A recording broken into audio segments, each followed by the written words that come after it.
Hi, and welcome to Life-Changing Solutions Live, or the show, with Angie Amico. I'm super excited today because the whole hour is jam-packed with some awesome guests, and we're going to start off with my friend Yamil here. I told her, I'm like, you look like my little sister. So related. Right?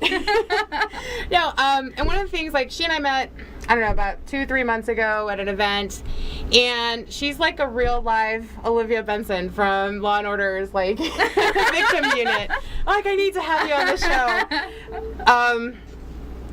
show. What's it called? So, the thing is, it's like, personally, I always wanted to work with like trauma and victims and all that stuff, and that's what you're doing right now, right? That's like what I'm doing. You work for the Las Vegas Police Department, and Yep. you do victim stuff. Mm-hmm. What's that like?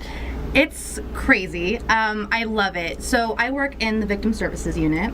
So we're just a small unit of dedicated professionals who are assisting victims in the community. So I'm housed in the Homicide Sex Crimes Bureau. So under that bureau, we're talking about homicide, rape, sexual assault, child abuse, domestic violence, things of that nature. So our unit is pretty much dedicated to providing any sort of services a victim might need. So when we talk about an incident happening on scene, an officer might give us a call, we go on scene, provide any sort of services on scene. So that could be crisis intervention, just stabilizing that person. A lot of times officers have a hard time obtaining a statement or some sort of information from the affected person. And that could be a family member, it could be a witness. It really, just varies. But we're there just to kind of be that middle ground for them. And also, providing services more long-term. So it could be providing, services for mental health, whether that be counseling, psychiatrists, finding them those resources in the community. But also, we're talking about restraining orders, going to court with them, hospital visits. I mean, it's a little bit of everything. There's a lot of hats that are worn within this particular unit. And what is your role? What's your primary role there? My primary role is an advocate. So us in the unit, we are kind of a little bit of everything, but our title is victim advocate. But your background is, and you're a therapist as well, right? Yes, so part-time, I actually do have my practice, and I'm located in Centennial Hills, and I see clients from all over the valley, but primarily my practice is focused on trauma. So what drew you to that?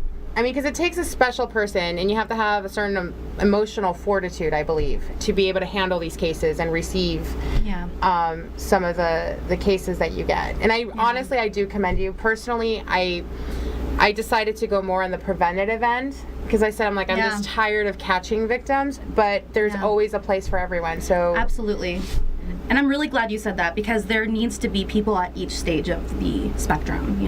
Prevention is so important, but also while we're in that stage of, actively helping out the victim, and also after the trauma happens, what happens then, following them, post-traumatic growth is huge. So why I got into this field, I believe in human resilience. I've seen people go through the worst imaginable things and come out the other side, not only come out, but thrive. How does that happen? I mean, to me, it's fascinating, and I'm sure you've kind of witnessed that too with your work as well, but it's fascinating to see that, and it's inspiring, So to be even a small part of that, sign me up. That's awesome. And you're right, like the growth and the human potential is, we are so much stronger than sometimes we give ourselves credit for, and having the support on every stage is super important. So I love that there are people like you out there, again, dealing with these issues head on, right as they happened, and supporting them and helping them thrive. And so, like, with your practice, you said you focus on trauma. So are they, cases that just started, like they were, the trauma or the crisis was, a few months ago, or is this, do you deal with PTSD? So all over the spectrum as well, and all ages. Primarily right now, what I'm seeing in my practice is years down the road. And, I'm noticing that I'm still not okay. Why am I not past my trauma? Why is this still sticking with me?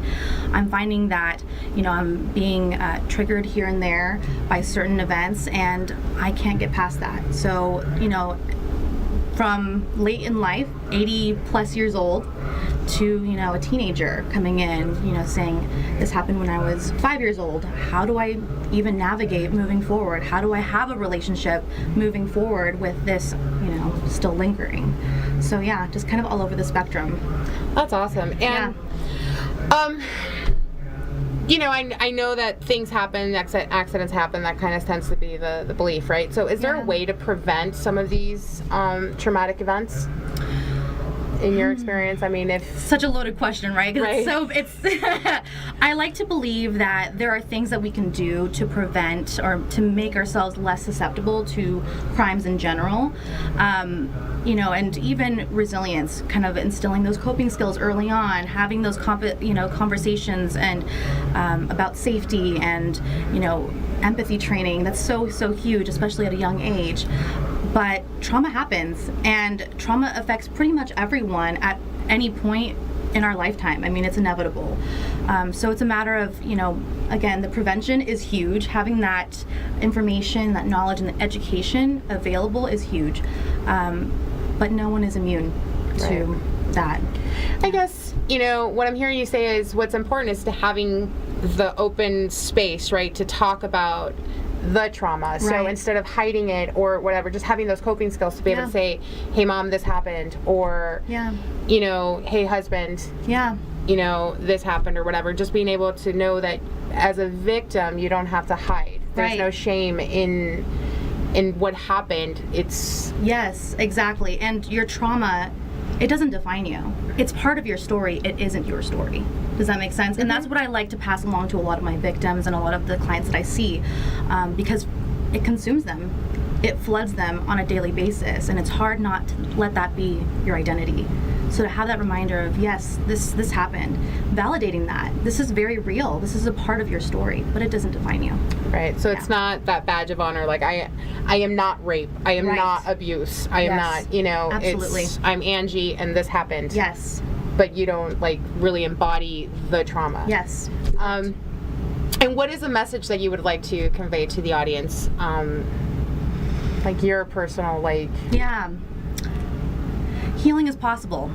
Healing is possible, and it's hard, it hurts, and it's painful, but it is so possible, and it's amazing what you'll find out about yourself and what you're capable of once you make it through, and having those resources and those support systems available.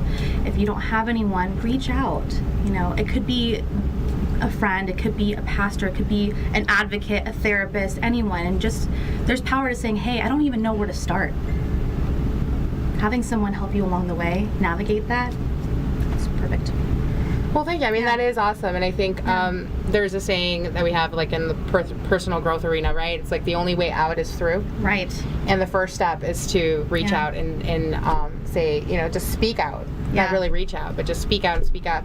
And that would really be the first step to really getting through. Yeah, anything. Exactly. And healing isn't linear by any means. We like to think that it's in steps and there's, stages, and it's different for everyone. I absolutely love that you said that, because I think that a lot of people don't understand that or don't get that. They feel that, exactly, it's step one is let me talk to somebody. Step two, it's let me, do this. And there, it's a flow, it's a dance. Yeah. Right? And so it just, wax and wanes. And as you mentioned before, it's not easy and it might be difficult. Right. But in the end, you will get through it. There is that light at the end of the tunnel. Yeah.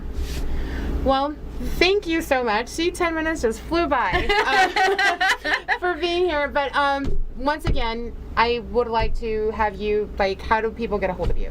Yeah, so if you're looking for services, therapeutic services, you can reach me through my website. It's elevatingempowerment.com. All of my information, my services are on there, contact information, and just my background and bio is on there as well. If you is a victim of a crime and would benefit from our services here in the Las Vegas Valley, reach out to our victim services unit, and we can get you hooked up with whatever that might be. And just because you are a victim of a crime and are unsure as to whether or not you want to report it, you don't have to. Our role there is not to push you to report or to not report. We are there to support you as, a victim of a crime, and whatever that might be. So reaching out to our unit, and our number is 702-828-2955. Well, thank you again for being here. Thanks for you guys watching. Brad, hi. See what you made happen here. Paul, love you. So as I mentioned, we have the next hour is jam-packed. So go ahead and stay tuned for our next segment with Beth Marshall, coming from all the way from Boston. She's going to be speaking about what it is to live in a spirit-driven life. So thanks, guys.